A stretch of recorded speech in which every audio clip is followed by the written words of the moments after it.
Praise the lord. అధిక బల సంపన్నుడైన క్రీస్తు యేసు నామములో మీరందరూ బలవంతులై ఉందురు గాక.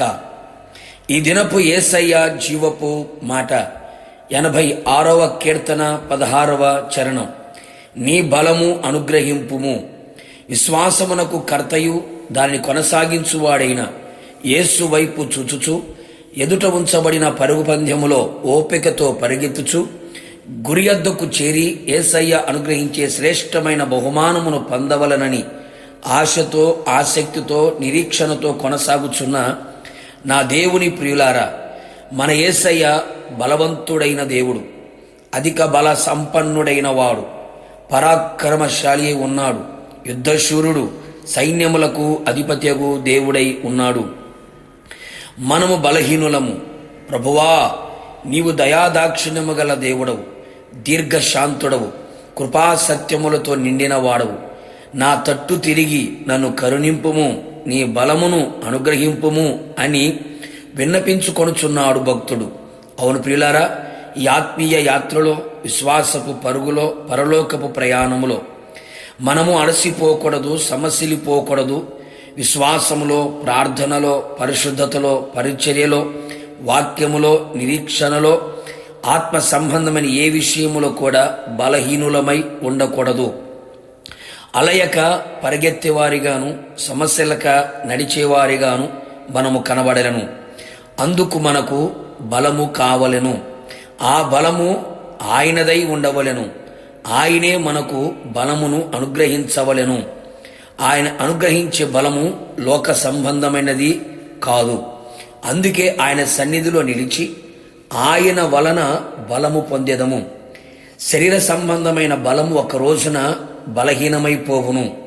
యేసయ్య అనుగ్రహించే బలమును మనము పొందుకొనవలెను. నీ వలన బలమునందు మనుషులు ధన్యులు అని వ్రాయబడి ఉన్నది కదా. ఆయన వలన బలము పొందుకొని ఆయన వలన మనం బలపరచబడెదము.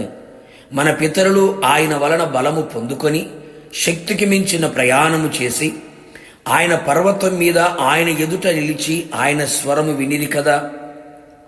ఆయన వలన బలము పొందుకొని గర్వమును, శరీర కార్యములను, నేత్రాశను జయించిన వారిగా ఉన్నారు కదా. శత్రువు యొక్క తంత్రములన్నిటినీ తుత్తునియలుగా చేసిన వారు ఉన్నారు కదా. ఆయన వలన బలము పొంది బలపరచబడి బలమైన సేవ యేసయ్య కొరకు చేయగలిగిరి. వారి బలహీనతలో కూడా దేవుని శక్తిని పొందుకొని శక్తిగల పరిచర్య ఆయన కొరకు చేసి ఆయన కొరకు సిద్ధపడి అనేకులను సిద్ధపరిచిరి గదా. దానికే యెహోవాకు, యేసయ్యకు మహిమ కలుగునుగాక. బలహీనులమై సాతాను చేతికి చిక్కకుండా అడుగడుగున యేసయ్య వలన బలము పొందుకొని బలమని నడుకట్టి చేత కట్టబడిన వారమై యేసయ్య కొరకు నిలబడెదము. పరలోకమునకు ప్రయాణము చేయుదుము. అందుకే పరిశుద్ధాత్మ శక్తిని, బలమును మనం పొందుకొనెదము. ఆత్మ మనకు పరిపూర్ణమైన బలమును ఇచ్చును. ఆయన ఎదుట నిలిచి దీనులమై కృపను పొందుకొని బలవంతులమై ఉందము. బలమైన వాక్యమును చదివి, విని, ధ్యానించి, అనుసరించి వాక్య సారములో ఉన్న బలము చేత నింపబడెదము. దుష్టుణ్ణి జయించెదము. ఆయన యందలి పరిపూర్ణమైనటువంటి నమ్మకమును, విశ్వాసమును కలిగిన వారమై ఆయన మీదనే ఆధారపడి ఆనుకొని ఆయన యందు ఆనందించుచు బలమును పొందుకొని బలమైన పట్టణమైన పరలోక పట్టణమునకు బలవంతులమై దైవికముగా కొనిపోబడెదము. ప్రార్థన. బలవంతుడైన యేసయ్య, నీ పరిశుద్ధమైన పాదములకి స్తుతి స్తోత్రములు. మరొక్కసారి ప్రభువా, మీ దాసులమైన మాకు, మీ ప్రియ ప్రజలమైన మాకు బలమును అనుగ్రహించమని కోరుతూ ఉన్నాం.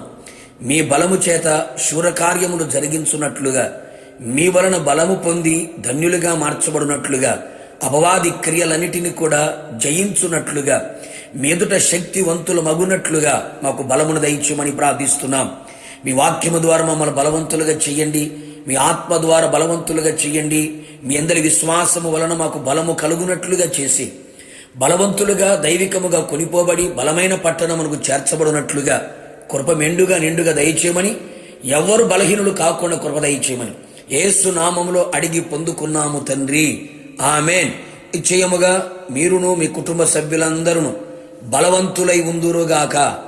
God bless you.